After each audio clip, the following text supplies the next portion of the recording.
Welcome to this video series in which I'm going to be talking about online surveys and how to make money from online survey sites. So in the following videos, I'm going to tell you why should you do online surveys. I'm going to talk about the popular online survey sites and the high-paying survey sites, and also how to watch out for scams and how to make money from online survey sites without having to do surveys. But regardless, online surveys are one of the easiest ways to make money online, and almost anybody can do it. And with the right guidance, you can be pretty successful with this. So follow along and I'll see you in the next video. Why should you do online surveys? Now here's some harsh, cold truth for you. You're not going to get rich doing online surveys. You just don't make enough money with online surveys. Surveys pay you anywhere from a few cents to a few dollars depending on the length of the survey, the type of survey, and what it's about. However, this is money that you can make from home while in pajamas, so why not, right? You can also use online surveys to raise capital for things such as your other businesses or any other projects that you're working on. I heard of a mother who was able to make money with online surveys while sitting down and breastfeeding. So online surveys can be great for people depending on their situation. Now here are some other benefits of surveys. You get to see new products before they come out. You get to watch movie trailers that haven't been released yet.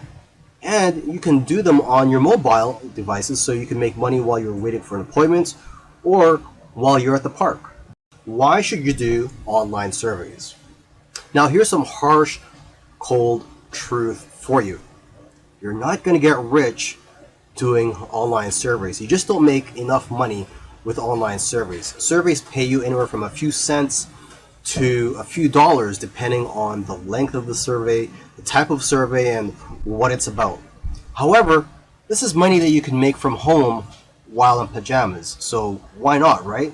You can also use online surveys to raise capital for things such as your other businesses or any other projects that you're working on. I heard of a mother who was able to make money with online surveys while sitting down and breastfeeding. So online surveys can be great for people depending on their situation. Now here are some other benefits of surveys. You get to see new products before they come out. You get to watch movie trailers that haven't been released yet. And you can do them on your mobile devices, so you can make money while you're waiting for an appointment or while you're at the park. Website, and in my opinion, it's also the easiest to navigate. And the way this site works is that you earn points for doing various things. It's not just online surveys. So you earn points, and when you earn these points, you can redeem them for cash in your PayPal account or into gift cards. I believe 100 points is equal to about $1. So aside from just doing surveys, you could also play video games, you could watch videos. Actually, one trick that people do is that they'll open multiple tabs so that they could watch multiple videos at the same time. You can also earn points by online shopping. You just click on websites that they promote, and basically they're going to be earning affiliate income with your shopping, but at the same time you'll be getting cash back or points from Swagbucks for doing that. You can also use Swagbucks as your default search engine, and you'll earn points whenever you do searches. And what I think is the most lucrative way to make money with Swagbucks is through referrals. You refer people to Swagbucks and you earn 10% of the referrals earnings for a lifetime. So earning points on this site is very easy to do. In fact, you could also earn points just for filling out a profile. So I really do think this is one of the best online survey websites out there. I highly recommend you try it out. I know of people who are having success with it, people who are able to buy gifts and do all their Christmas shopping because of the gift cards they get from here. In another video, I mentioned that you can't get rich from doing online surveys. However, I have seen people earn a part-time income from doing online surveys. So if your goal is to earn a part-time income from online surveys. I highly recommend that you use multiple online survey sites so that you can multiply your income. For example, with Swagbucks and My Points, you could probably make around $90 per month. And with another online survey site called Branded, you could probably make around $40 per month. With Pinecone Research, $90 per month. And if you look on Craigslist, also use those high-paying survey sites such as Focus Group and Survey Squad, which I don't really like to call survey sites, or more of market research sites.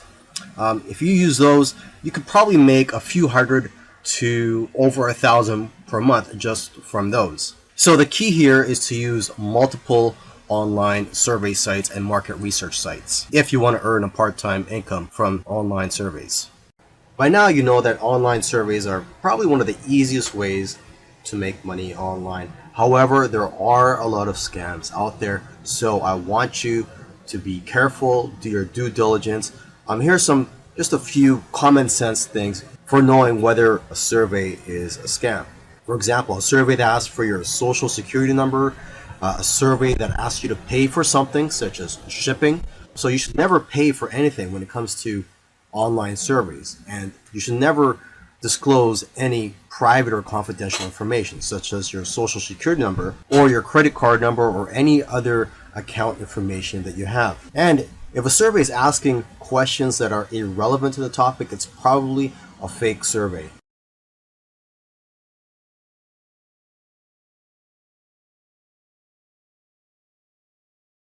These keywords, market research or surveys, and you may be able to find legitimate companies who are willing to pay a lot of money for your time. So if this is something that interests you, go ahead and take a look into it. Look into these market research type websites and also do some searching on Google or Craigslist.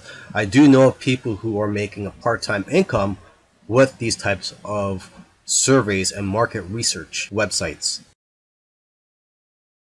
Now, we can choose to receive an email on the day that it's due, but if we're not the one that is actually being assigned to the task, doing that would be optional.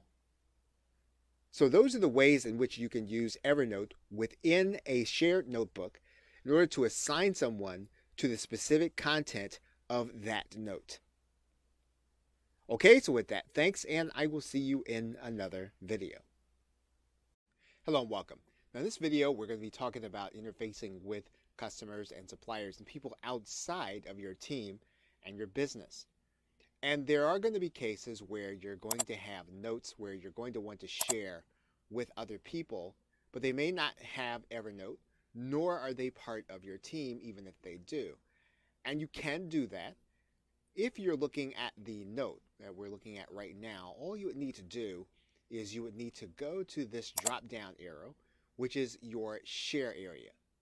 And one of the first ways that you can do that is you can copy a share URL. And once you copy that URL, then you can actually share that URL with someone that doesn't have Evernote, nor do they have access to our team information. And that link that we shared, this is what it would look like to someone who just received the link and there was no requirement for them to have Evernote. We can also send a copy by email, and we can do that in this menu. As you can see in this email note, there is no requirement for the person to have an Evernote account. They're going to get a link to the actual image. You can actually copy yourself on it, and then you can send it out in this way. Now we can also share an entire notebook. And if we right-click the notebook, and then we click Share Notebook, once again, using this feature, we do not have to have someone to have an Evernote account, and we can determine what it is that they're going to be able to do and have access to. Now, if the customer or supplier has Evernote, we can share this notebook. And actually what's going to happen is it's going to convert into a work chat. We've seen this in previous videos.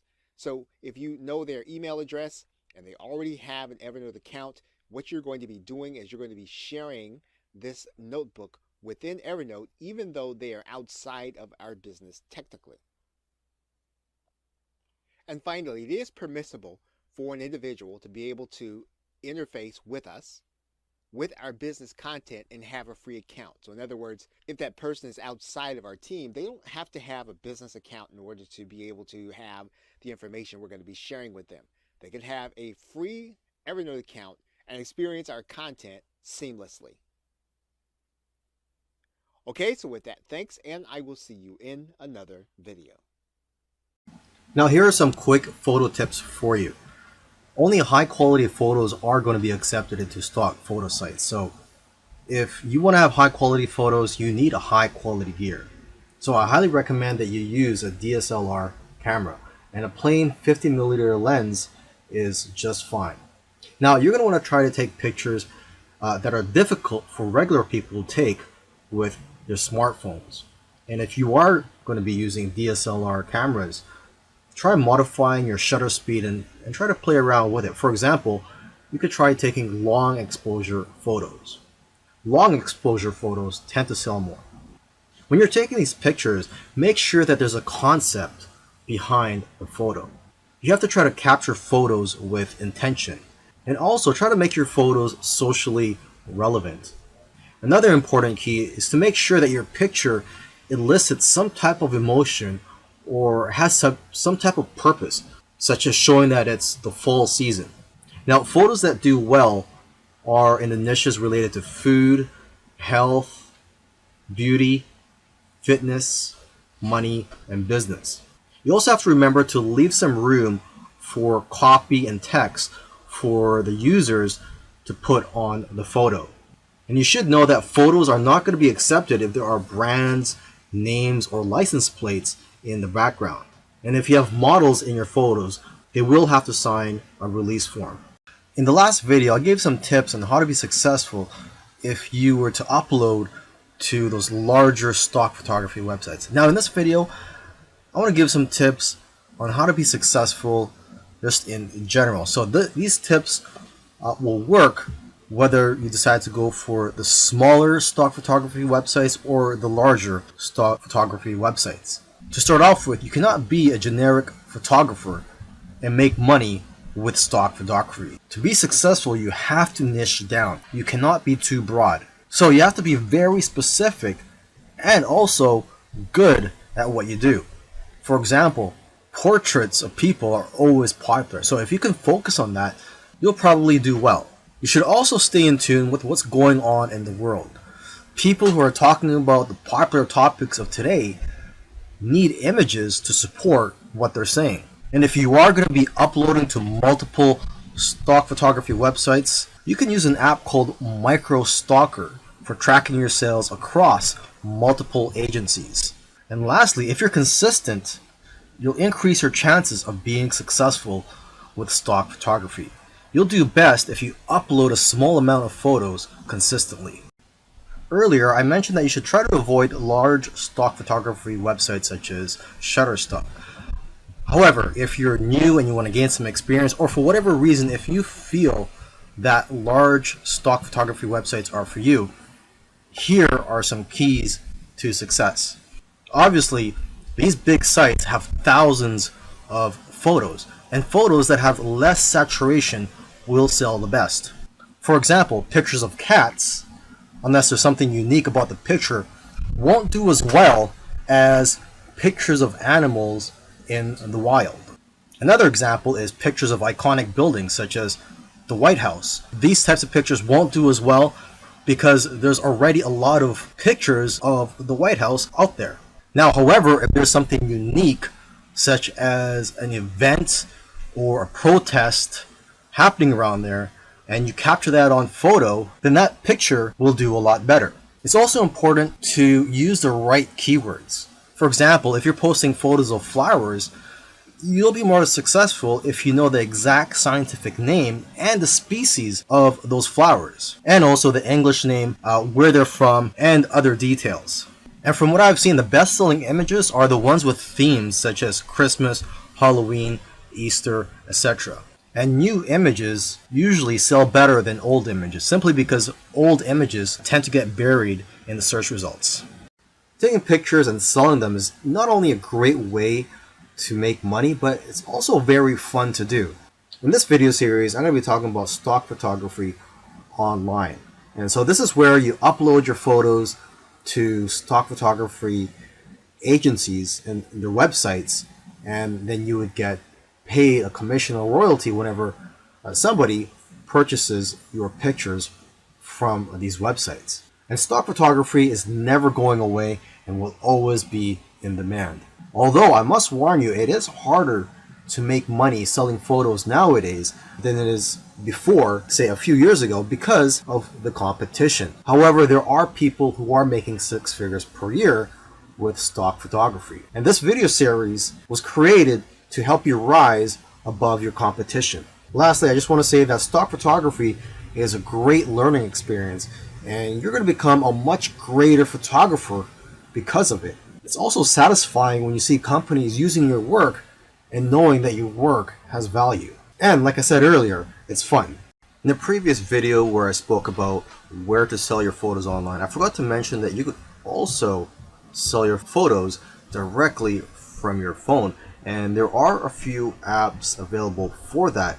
But the most popular photo app right now is one called Foap. And with Foap, you download it, and I believe it's available both for the Android and the iPhone. And you get 50% of the sale. But you can make more money by joining what they call missions on Foap. And these missions are sort of like projects for brands and other companies. And each mission, if you are to win these missions, they pay a prize for the winning people. And it usually starts at around $50. And usually it can be a lot higher.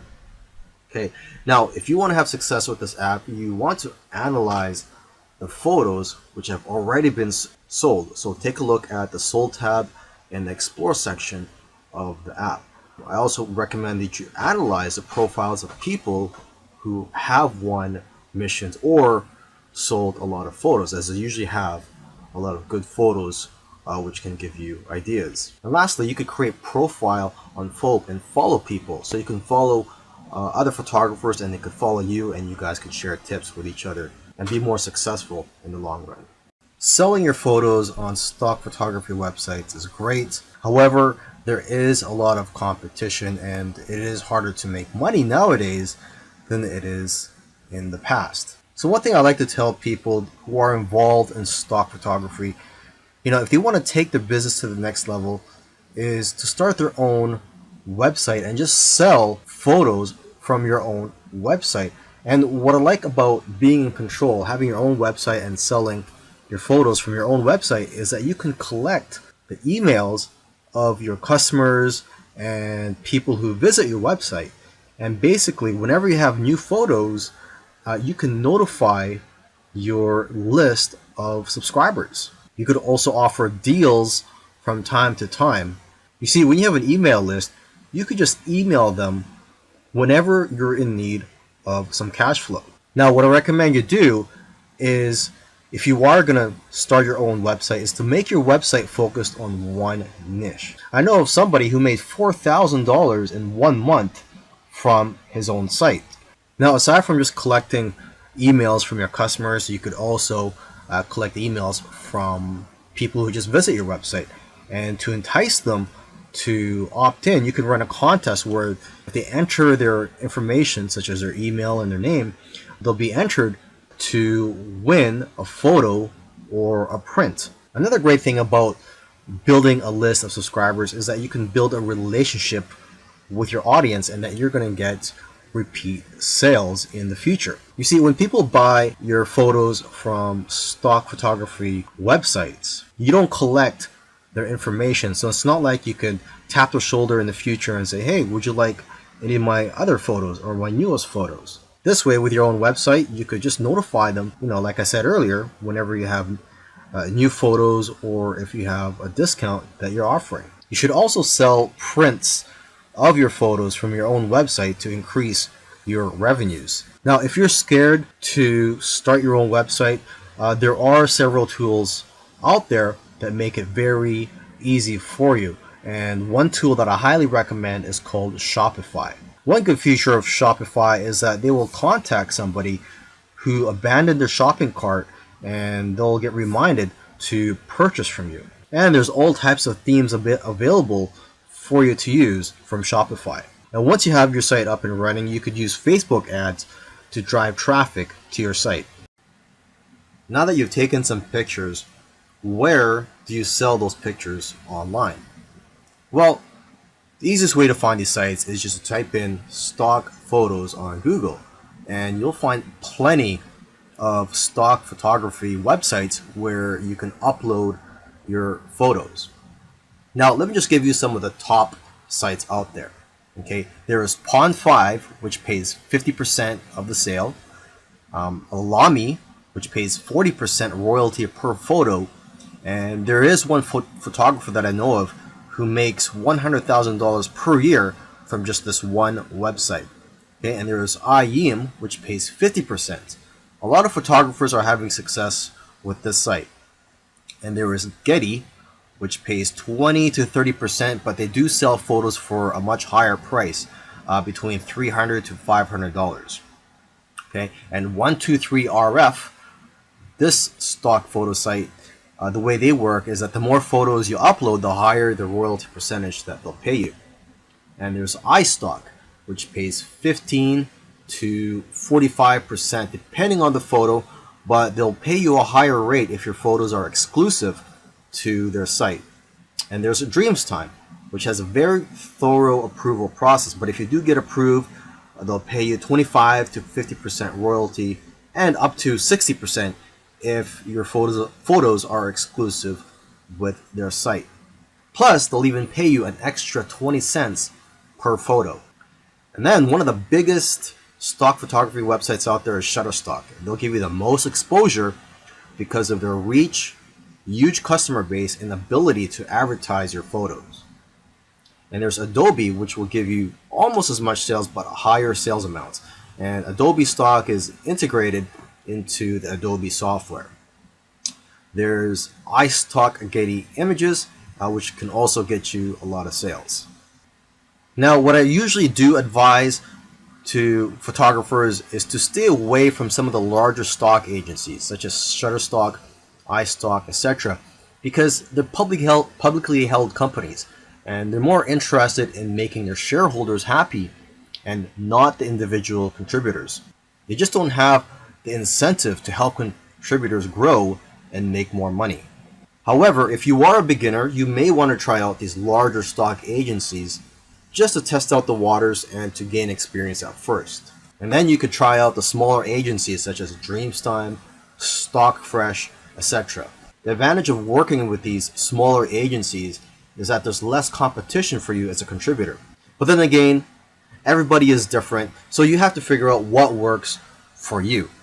And interestingly, I know of somebody who makes more money uploading to free stock photo sites like Pixabay than other stock photo sites, because people have the option to donate to you when they download your photos for free.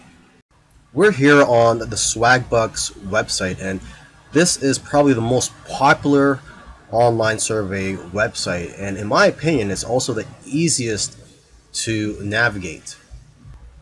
And the way this site works is that you earn points for doing various things. It's not just online surveys. So you earn points, and when you earn these points, you can redeem them for cash in your PayPal account or into gift cards. I believe 100 points is equal to about $1. So aside from just doing surveys, you could also play video games, you could watch videos. Actually, one trick that people do is that they'll open multiple tabs so that they could watch multiple videos at the same time. You can also earn points by online shopping. You just click on websites that they promote, and basically they're going to be earning affiliate income with your shopping, but at the same time you'll be getting cash back or points from Swagbucks for doing that. You can also use Swagbucks as your default search engine, and you'll earn points whenever you do searches. And what I think is the most lucrative way to make money with Swagbucks is through referrals. You refer people to Swagbucks, and you earn 10% of the referrals earnings for a lifetime. So earning points on this site is very easy to do. In fact, you could also earn points just for filling out a profile. So I really do think this is one of the best online survey websites out there. I highly recommend you try it out. I know of people who are having success with it, people who are able to buy gifts and do all their Christmas shopping because of the gift cards they get from here.